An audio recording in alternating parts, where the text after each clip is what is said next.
경제브리핑 불편한 진실이 여러분의 확실한 두통 치료제가 되어드리겠습니다. 경제 뉴스가 연예 뉴스처럼 쉽게 들리는 그날까지 경제브리핑 불편한 진실.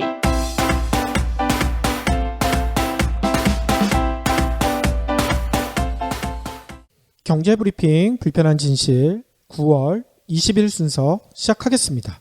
어제 저녁에도 놀라신 분들이 상당히 많으셨을 것 같아요. 지진이 또 일어났죠. 그렇죠. 일주일 전이랑 거의 같은 시간에 또 지진이 일어났어요. 예.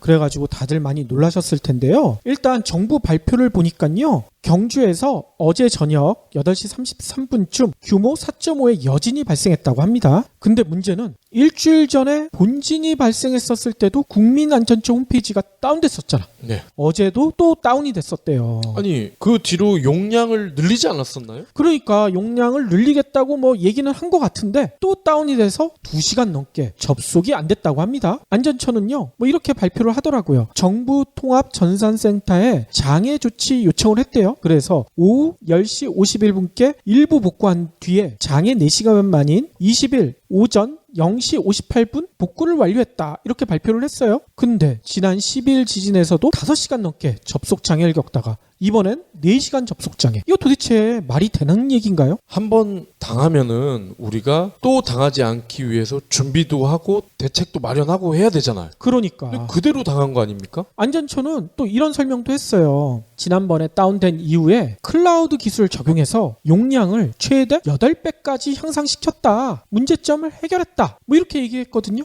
예. 이 말이 거짓말일 수도 있다. 이런 얘기가 나오고 있다는 얘기인 거예요. 또 지난번 지진 때 문제가 됐었던 긴급 재난 문자 박 PD도 어제 못 받으셨죠? 못 받았는데요? 저희도 못 받았어. 근데 이번에도 재난 문자가 늦게 발송되고 일부 지역만 발송돼가지고 또 문제가 됐었다는 거예요. 일단 밝혀진 바에 따르면요. 지진 발생 14분이 지난 오후 8시 47분께 긴급 재난 문자가 발송이 됐대요. 이렇게 늦어진 거에 대해서 안전처는 이런 해명을 하더라고요. 경주시 등 자치단체가 긴급 재난 문자 송출 요청에 따라 순차적으로 문자를 발송하다 보니 안전처 명의의 문자는 늦게 발송됐다. 이 해명 받아들일 수가 있을까요? 자치단체의 요청에 따라 순차적으로 문자를 발송을 했다는 거 아니에요? 그러니까. 근데 문자가 늦게 됐다. 안전처 명의로. 아니, 무슨 소린지를 모르겠어요? 그러니까요. 아무튼 소 잃고 외양간 고친다 뭐 이런 속담이 있잖아요. 우리나라 지금 현 정부의 모습을 보면 소 잃고 외양간도 고치지 않고 고쳤다 이렇게 뻥치는 게 아닌가 이런 의심이 들어요. 예. 아 근데 또 어제 황당한 일이 하나 더 있었어요. 예. 뭐냐면요. JTBC 예. JTBC에서 손석희 아나운서가 상당히 당황스러워하더라고요. 왜요? 왜 당황스러워했냐면 일주일 전 그러니까 지난 12일에 지진이 발생하기 전에 미리 예정된 인터뷰가 있었대. 예. 유승민 의원. 유승민 의원이 JTBC 방송국까지 왔었는데 인터뷰를 못하고 갔다는 거야. 지진 방송으로 갑자기 전환되는 바람에. 그래서 일주일 후인 어제 다시 불렀다는 거예요. 예. 어제 다시 불렀는데 또 지진이 발생한 거야. 그래서 어제는 어쩔 수 없이 지진 방송을 하면서 유승민 의원을 또 돌아가긴 할 수는 없다. 2번이나 사람을 돌려보내는 거는 예의가 아닌 것 같다 하면서 유승민 의원이랑 인터뷰를 하더라고요. 근데 정작 정치적인 얘기 못하고 지진 얘기만 잔뜩 하시다가 돌아가시더라고. 야, 한국에서 일주일을 간격으로 비슷한 시간에 지진이 2번 일어날 줄 누가 알았겠어요? 그러니까 말이에요. 그리고 유승민 의원 같은 경우에는 설마 이번에도 내가 인터뷰를 제대로 못할지 꿈에도 상상을 못했겠지. 참 오래 살고 볼 일입니다. 정말.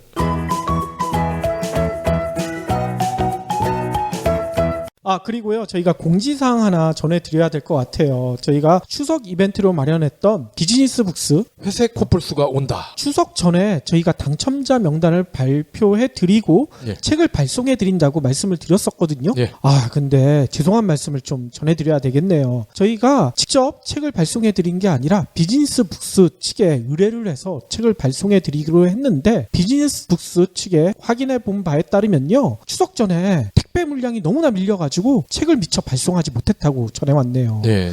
아 저희가 미처 확인하지 못한 점 다시 한번 사과를 드리겠습니다. 예, 택배 마감이 돼버렸대. 그러니까 말이에요. 그래서 책을 20권을 들고만 있었다는 거예요. 그래서 오늘 발송을 하기 시작했다고 하니까요. 빠르면 내일 아니면 모레까지는 아마 책을 받아보실 수 있을 것 같아요. 예. 책 이벤트 당첨됐는데 왜 책이 아직까지 안 왔지? 얘네들 책 발송 안 해주는 거 아니야? 이렇게 의심하셨던 분들은 그 의심 좀 풀어주시길 부탁드리겠습니다.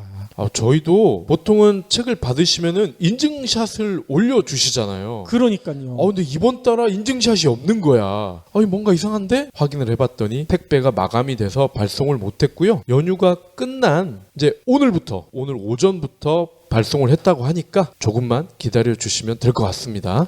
그리고 동시에 진행했던 뮤직 드라마 이벤트 당첨자 명단도요. 오늘 확정이 됐죠? 예. 은평 큰손, 유키유리, 크이쿠, 2525, C캅, 프리파리, 김다음, 율리샘, 소울리스트, 빌리 0416, 바를공, 열혈라마 1, 세오타지, V4제튼, 커피 테이스터. 당첨되신 20분 정말 축하드리고요. 또 여러분들이 해주실 일이 하나 더 있으시죠? 예, 요 뮤직 드라마 당신만이 티켓 당첨되신 분들은요. 방식은 똑같습니다. newsbag@newsbag.co.kr. 뉴스백은 NEWSBAG입니다. 가방 할 때 BH 이쪽으로요. 닉네임, 본명, 그리고 핸드폰 번호 3가지만 주시면 될 것 같아요. 왜냐하면 책은 주소가 있어야 발송이 되지만 티켓은 요 3가지 정보를 가지고 극장으로 가시면은 현장에서 바로 확인을 할 수 있기 때문에 주소는 보내주시지 않아도 됩니다.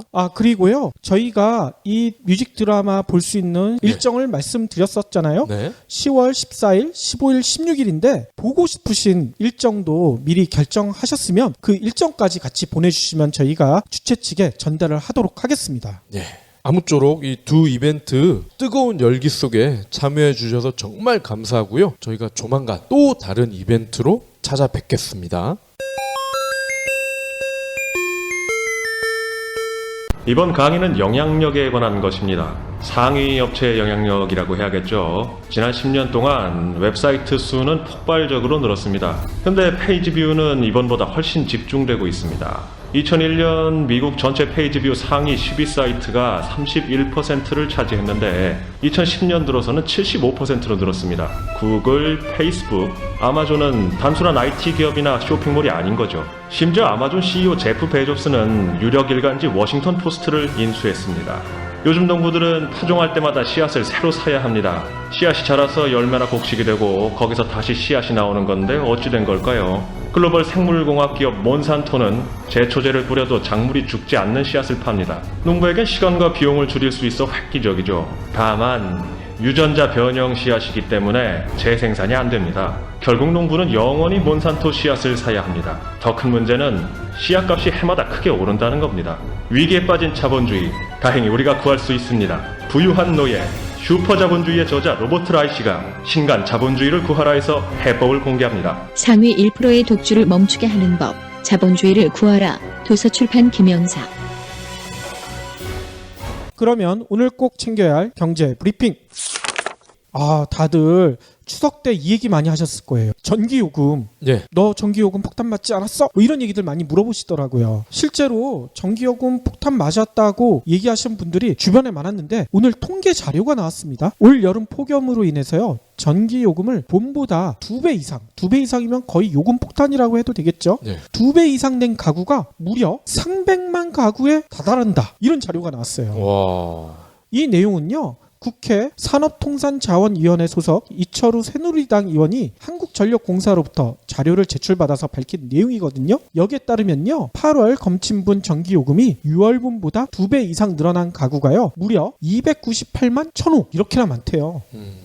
이 가운데 6월분 전기요금이 10만 원이었는데 8월에 50만 원이 넘는 그야말로 진짜 전기요금 폭탄 5배가 늘어난 그런 폭탄을 맞은 가구도요. 무려 24만 가구에 달했대요. 예.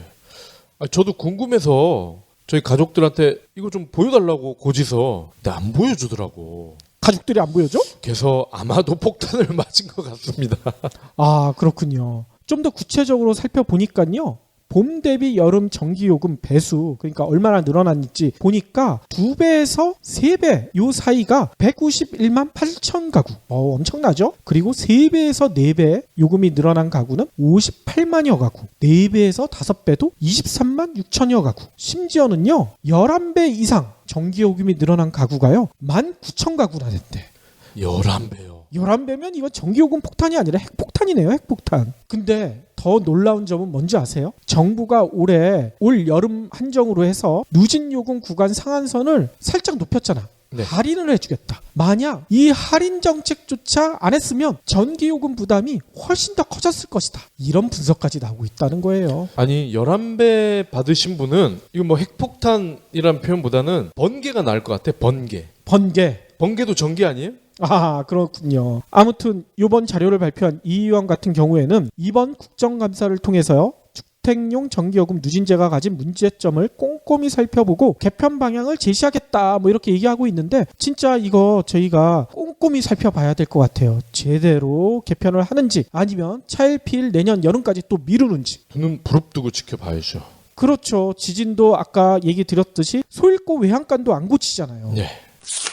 다음 소식입니다. 재계 5위 롯데그룹의 신동빈 회장이 배임 횡령 혐의 수사 관련해서요. 오늘 검찰에 피의자 신분으로 출석을 했어. 참고인이 아니라 피의자입니다. 오호. 그런데 이 배임 횡령 규모가요. 2천억 원이네요. 와, 엄청나군요. 이 롯데가 1967년 창립을 했는데 총수가 피의자 신분으로 검찰에 불려 나온 거는 처음이라고 합니다. 서울중앙지검은요 오늘 이 신 회장을 특정경제범죄 가중처벌법상 배임 횡령 혐의 사건 피의자 신분으로 불러 조사를 하고 있습니다. 오전 9시 20분께 청사에 도착을 했는데 이때 기자들에게 이렇게 얘기를 했어요. 심력 끼쳐드려 죄송합니다. 검찰 수사에 성실히 협조하겠습니다. 아니 재벌 회장들 나올 때마다 다 이 얘기하는 것 같아. 아, 요거는 매뉴얼인 겁니다. 그러니까 이 홍보실장이 이렇게 매뉴얼을 알려주거든요. 그리고 나서 또 물어볼 거 아니야. 아유, 한마디 더 해주세요. 그러면 또 매뉴얼대로 답합니다. 검찰에서 자세히 말하겠다. 신 회장도 아니나 다를까 똑같이 얘기를 했네요. 그렇군요. 신 회장은요 해외 인수 합병 과정에서 발생한 손실을 그룹 내 다른 계열사에 떠넘기거나 특정 계열사의 알짜 자산을 헐값에 다른 계열사로 이전하는 등의 배임 혐의를 받고 있습니다. 오호. 그리고요 롯데건설이 최근 10년간 300억 원대 비자금을 조성하는 과정에서 신 회장이 개입을 했는지 이것도 추궁을 하고 있습니다. 아니 신 회장 말고도 롯데 일가 총수 일가의 수사도 진행되고 있잖아요. 그렇습니다. 아버지죠 신격호 총괄회장, 형이죠 신동주 전 부회장, 그리고 아버지의 세 번째 부인이라고 하죠 서미경 씨. 그러니까 총수 일가가요 거의 5명 정도 되는 것 같아. 이 5명이 모두 기소될 가능성이 굉장히 커졌어요. 그렇군요. 아니 이러다가는 롯데가 국내에서 영업 안 해. 다 일본으로 가겠어. 이렇게 협박하지 않을까? 일본으로 넘어가문이다 하면서 협박을 할 가능성이 굉장히 크죠.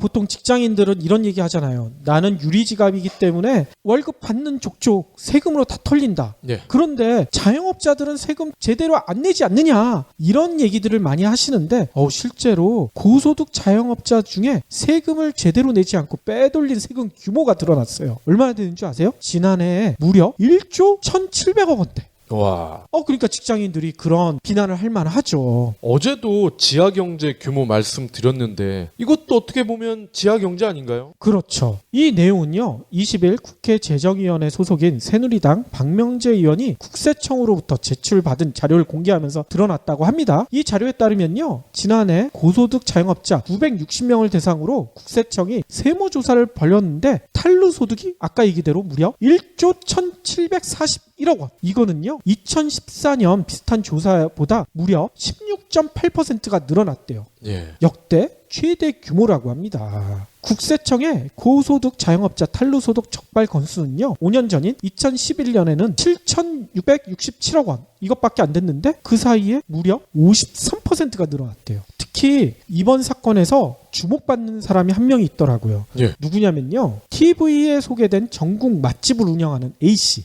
예. A씨는 TV에 소개된 맛집을 운영하니까 매출이 엄청날 거 아닙니까? 그렇죠. 근데 소득 신고는요, 최저 생계비에도 못 미치는 수준으로 신고를 했대요. 그래서 이게 들통이 나서 세무당국에 적발돼서 소득세와 증여세 무려 수십억 원을 추징당했다고 합니다. 아이 근데 이 사람 바보 아니에요? 아니 자기가 TV도 나오고 유명해지고 매출도 늘어나면 당연히 최저생계비 수준으로는 신고를 안 해야 정상 아닙니까? 그러니까 말입니다. 그런데 A씨가 세금을 빼돌린 방법도 보니까 이게 너무 들통나기 쉬워. 어떻게 빼돌렸냐면요, 단가가 낮은 품목을 취급하는 업종의 특성상 매출 대부분이 현금으로 결제되잖아요. 네. 이거를 악용해가지고요, 매출액의 일부를 주기적으로 가족 명의의 차명 계좌에 빼돌렸다는 거예요. 이거 진짜 금융당국이 제대로만 살펴보면 금방 들통날 거 아니에요. 가족 명의로 하면 당연히 금방 뽀록이 나죠. 그렇죠. 그러면서 이렇게 탈루했던 소득으로 뭘 했냐? 그냥 그거 어디다 묻어놨으면 또 들통이 안 났을 수도 있을 것 같아. 근데 이 양반은 뭘 했냐면요, 고가의 아파트를 사들였대요. 또 상가 건물도 사들였다고 합니다. 게다가 비싼 자동차, 네. 자동차도 사들였고, 또 부동산 투기를 통해서 거액의 재산도 증식한 걸로 드러났어요. 네. 그러니 바로 국세청에 들통이 나버리죠. 이 맛집을 운영하는 A씨라고 했잖아요. 혹시 누군지 아시나요? 누군지 감은 가지만 이거 누군지 아직 밝혀지지 않았기 때문에 실명을 거론하기 좀 힘들죠. 에이씨. 아무튼 근데 저는 이 보도를 보면서 박 PD가 아까 얘기한 대로 어제 보도랑 좀 연관이 되는 것 같아. 네. 지하경제 보도 나오자마자 갑자기 국세청이 왜 이거를 밝혔을까요? 하하하. 조인트를 까였나? 계속되는 불황으로요, 전 세계 조선소 중에 무려 57%가 가동을 중단한 것으로 나타났어요. 오호. 특히 한국은 19곳이 폐업을 했네요. 20일 조선해운 시황 전문기관 클락슨에 따르면요, 현재 글로벌 시장에서 가동 중인 조선소가 400개 정도 된대. 400개. 물론 이것도 그나마 클라이막스였던 2009년에 930곳에 비하면요, 무려 57%가 줄어들었다고 합니다. 가동 중이다는 얘기는 이달 들어서 최소 한 척 이상 수주 잔량이 있는 조선소를 뜻합니다.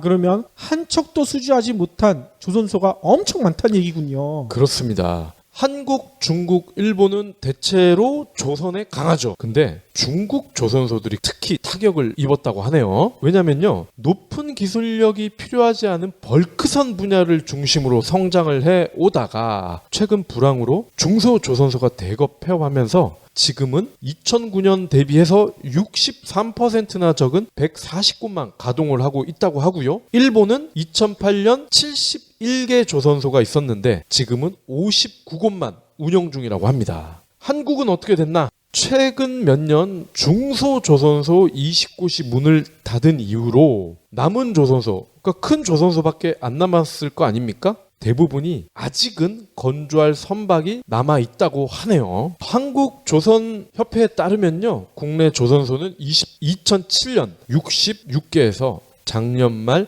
47개로 약 30%가 줄었습니다. 그렇군요. 그러면 앞으로의 전망은 어떻다는 거예요? 조선소의 4분의 1이 현재 수주 잔량이 딸랑 한 척밖에 안 된대요. 어허. 그리고 40%는 2014년 이후 수주 실적이 없대. 그러면 딸랑 한 척이거나 아예 없거나 둘 중에 하나라는 얘기는 전망이고 뭐고 할 게 없는 거죠. 그렇군요.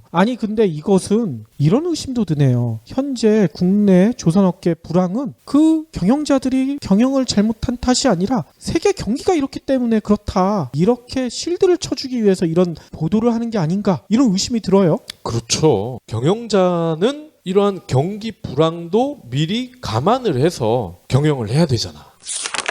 우리나라 1인당 GDP가 3만 달러 벽에 부딪혀가지고 몇 년째 못 넘고 있잖아요. 네. 그런데 내후년인 2018년이 되면 3만 달러 고지에 오를 것이다, 이런 전망이 나왔어요. 네. 이는 2006년 2만 달러 돌파 이후 12년 만에 올라가는 수치라고 합니다.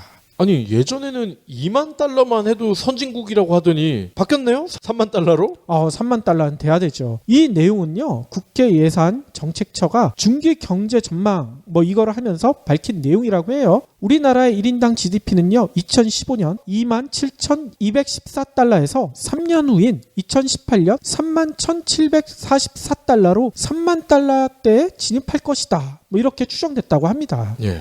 이는 IMF가 오는 2020년이나 돼야 3만 달러에 진입 가능할 것이다 라고 전망한 것에 비하면 2년이나 빠르게 3만 달러에 진입한다고 전망한 거라고 해요. 예산처가 이렇게 추정한 근거에 대해서는요, 실질 GDP 성장률이요, 올해 2.6%, 2017년 2.8%, 2018년 2.9% 이렇게 늘어날 것이다 전망하기 때문이라고 합니다. 아니 근데 네.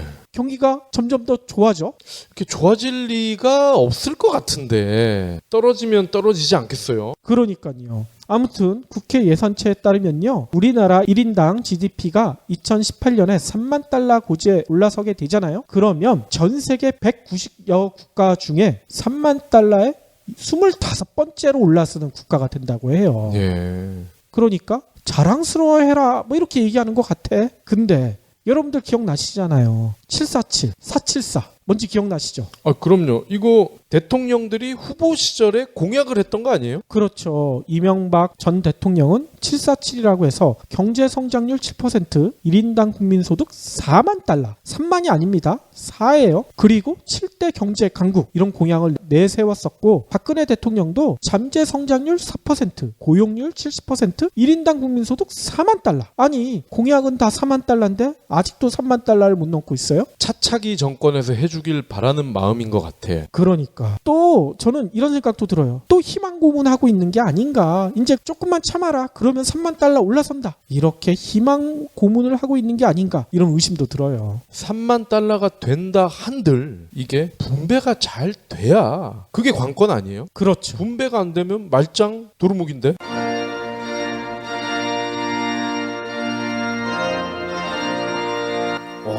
오늘 결혼식 정말 특이하네. 신랑 신부가 같이 들어와. 다 이유가 있지. 이유? 신부의 아버지가 신랑에게 손을 건네주는 이 식이 실은 여성을 소유물로 보는 잘못된 관행이거든. 소유물? 말도 안 돼. 생각해봐. 신부 아버지 책임하에 있던 신부가 새로운 배우자에게 책임이 기속되는 것과 같잖아.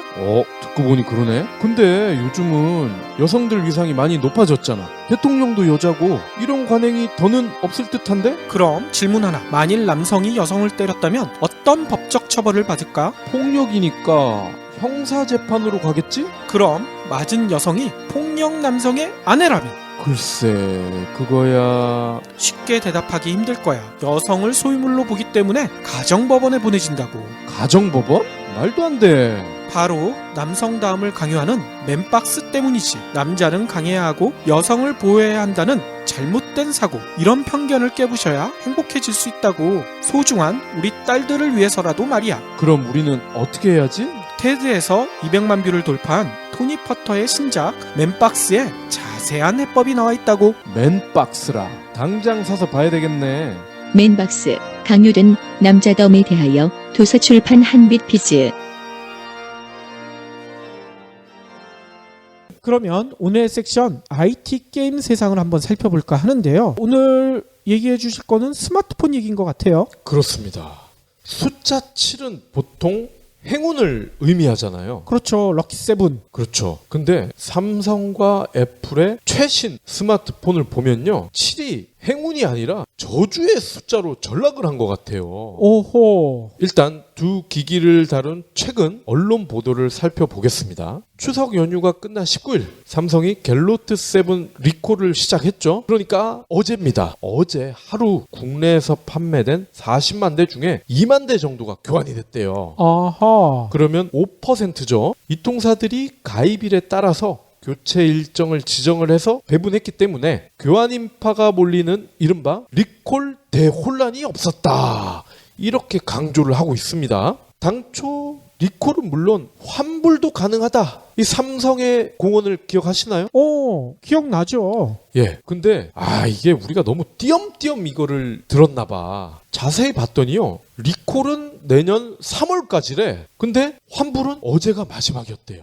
그래요? 네. 소비자 입장에서는 리콜이 좋을까요? 환불이 좋을까요? 아니, 저 같은 경우에 선택하라고 하면 환불할 것 같아요. 그쵸. 그런데 이 대목에서 주요 언론들이 어떻게 보도를 했는지 살펴볼 필요가 있습니다. 결론은 교환 대신 환불을 한 고객이 거의 없다. 삼성 갤럭시에 대한 충성도가 높다는 걸 알 수 있다. 이겁니다. 아니, 어제까지 환불을 마감시키면 추석 연휴 때 환불을 받아가란 얘기인데 추석 연휴 때 장사했나요? 안 했죠. 이렇게 결론을 지으려면 리콜과 환불 기간이 비슷해야 될 거 아니야. 그러니까 말이에요. 하지만 환불은 어제까지였단 말이죠. 그것도 추석 연휴 끝난 첫 번째 영업일. 제가 볼 때는 환불을 사실상 못 받게 하려는 의도가 아닌가. 그렇죠. 환불을 받으려고 해도 새로 장만할 휴대폰도 알아봐야 되고, 또 환불을 했다 손 치더라도 동시에 가동할 수 있는 새 기기가 바로 옆에 있어야 될 거 아니야. 그러니까 만반의 준비를 해야 되는데 단 하루 만에 이 모든 걸 하기가 쉽진 않죠. 그러니까요. 아니, 갤로트 7 정도를 사신 분들은 환불을 해서 새로운 기기를 산다. 최소한 아이폰 7 아니면 LG전자의 V20 이 정도는 급은 돼야 될 거 아니야. 네. 근데 그런 급이 아직 국내에 풀리지가 않았잖아요. 그렇죠. 그럼 뭘 어떻게 환불 받으라는 거야? 그것도 하루 만에. 자, 리콜 혼잡이 없었다. 또 이렇게 자랑을 해대고 있는데 이것도 한번 의심을 해봐야 됩니다. 실제 리콜을 받으려고 매장을 찾은 고객들이 대부분 이런 얘기를 듣습니다. 직원으로부터 준비된 단말기가 없다. 우리도 잘 모르겠는데 접수만 일단 받으라고 해서 받고 있어요. 직원이 할 소리입니까? 아니, 바로 바꿔주는 게 아니었어요? 그렇습니다. 자기네들도 잘 모른대. 일단 삼성에서 접수만 먼저 받아놔 라고 해서 서류상 접수만 먼저 받고 있다는 겁니다. 아이고. 정말 리콜을 진정성 있게 한다면 삼성이 자랑하는 그 동네마다 하나씩 다 있죠. 디지털 프라자.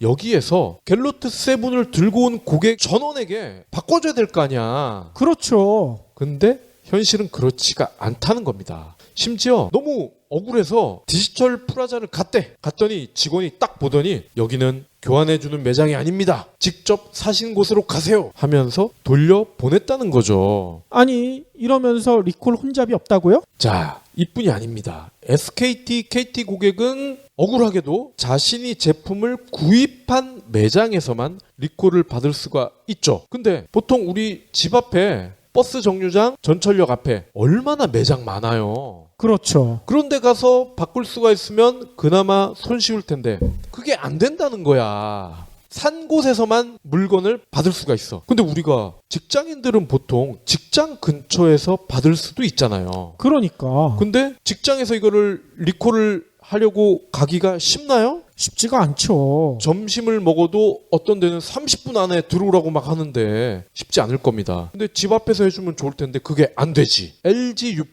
말고는 이게 안 되는 겁니다. 고객 편의를 위해서 온라인이나 모바일에서 접수를 받고 배송을 해줄 수도 있을 겁니다. 그죠? 요즘은 책을 사더라도 알라딘이나 교보 모바일에서도 주문을 하면 다음날 바로 오잖아. 그러니까요. 근데 갤로트 이거를 못한다? 말이 안 되거든요. 할 수 있는데 안 하는 것 같아요. 이쯤 되면은 누구를 위한 리콜일까? 이런 생각이 들어요. 언론 보도에서 나타나듯이 삼성이 의도적으로 환불을 어렵게 만들고 리콜을 번거롭게 해서 고객이 자발적으로 리콜을 꺼리는 듯한 모습을 연출한 건 아닐까? 충분히 그럴 의심이 되네요. 각본, 연출, 삼성. 더불어 삼성은요, 교환 고객을 대상으로 통신비 3만 원을 지원하겠다. 이러한 인센티브를 발표했어요. 갤로트 7의 배터리 충전 용량을 60%로 제한을 한다고 그때 말씀을 드렸는데 이거를 강제 업데이트를 어제부터 했답니다. 물론 순차적으로 시작을 하는 건데 두 가지 모두 전혀 안 하는 것보단 낫지만 왠지 찝찝하죠. 그렇죠. 그리고 통신비 3만 원으로 무마시키려는 듯한 그런 속셈이 보여서 저는 이게 너무 불편해요. 예. 갤로트 7 쓰시는 분들의 한 달 통신비의 절반도 안 되는 그런 비용을 주면서 그동안에 갤로트 7 터질지 모르는 그런 불안감 이런 것들을 다 무마시키려는 게 아닌가 이런 생각이 들어요. 예. 그리고 이 업데이트도 보통은 강제로 안 하거든요, 잘. 근데 왜 강제로 했을까요? 아니나 다를까? 어젠가 오늘인가요? 이 삼성전자의 안방이죠. 수원에서 또 뻥 터졌다며. 그러니까요. 그러니까 강제로 업데이트를 했다는 거는 언제 어디서 무엇이 터질지 모르기 때문에 조급하다는 거죠. 그렇죠. 그리고 수원에서 터진 거 뉴스를 보니까요. 이게 충전하고 있던 상태가 아니었다고 그러더라고요. 네. 충전 안 하고 그냥 아기가 스마트폰 화면을 만지고 있는데 갑자기 뜨거워졌다는 거야. 그러더니 뻥 터졌다. 뭐 다행히 크게 다친 분은 없는 것 같아요. 자, 그러면서 삼성전자는 물타기를 시도합니다. 아니 어디다 물을 타요?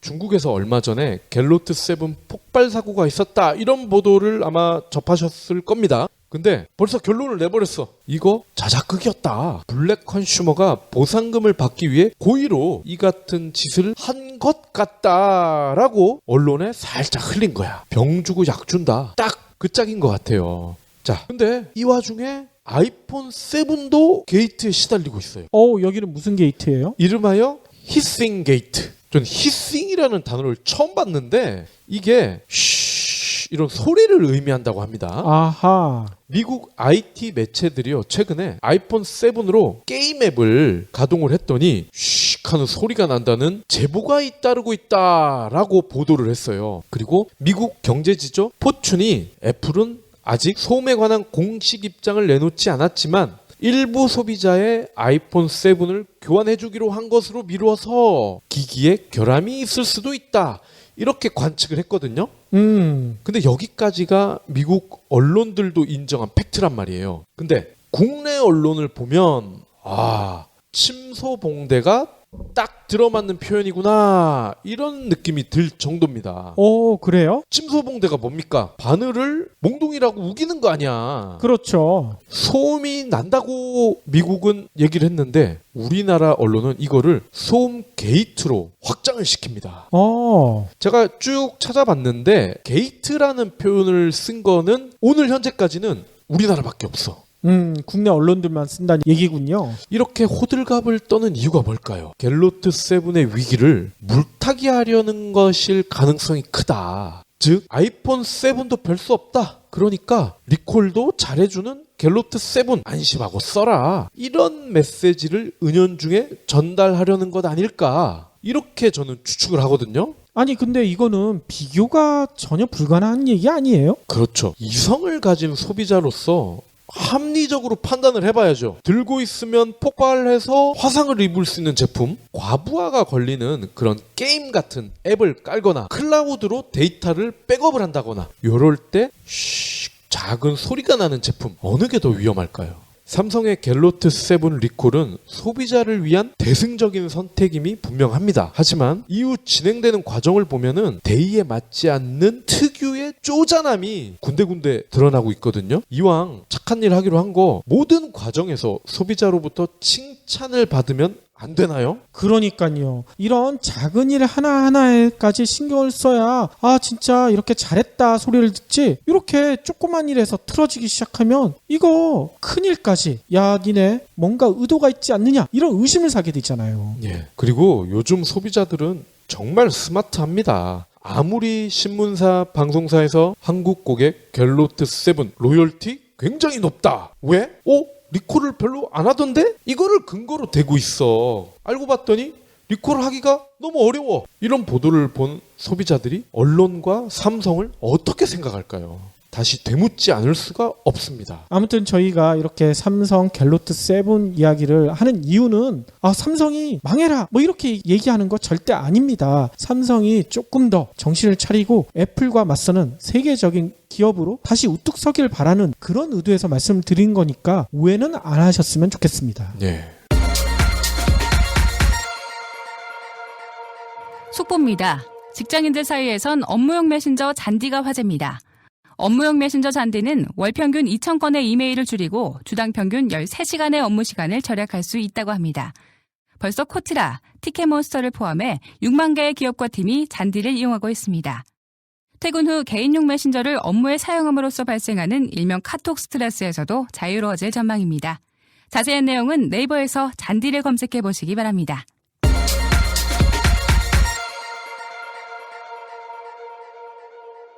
마지막으로는요, 저희가 한번 같이 논의해 볼 만한 얘기를 심상정 정의당 상임 대표가 오늘 던졌어요. 심상정 상임 대표가요, 오늘 뭔 얘기를 하셨냐면요, 불평등 해소를 위해 최저임금 연동제, 그리고 초과이익 공유제, 또 아동, 청년, 노인 기본소득제, 이런 걸 추진하겠다, 이런 발표를 하셨어요. 어우, 듣기만 해도 솔깃한데요. 그렇죠. 심 대표가 어디서 이런 얘기를 했냐면, 오늘 오전에 국회에서 비교섭단체 대표 연설을 했었거든요. 네. 이 자리에서 이런 내용을 다 발표를 했다고 합니다. 심 대표는 이런 발표 내용을요, 3대 대압착 플랜, 이렇게 명명을 했다고 합니다. 그러면서 불평등 해법은 간단하다. 높은 청장은 낮추고 바닥은 끌어올리면 된다. 1929년 대공황 당시 미국의 뉴딜 경우에서 보듯이 고소득층과 저소득층 간의 대압착이 필요하다, 이렇게 설명을 하셨어요. 네.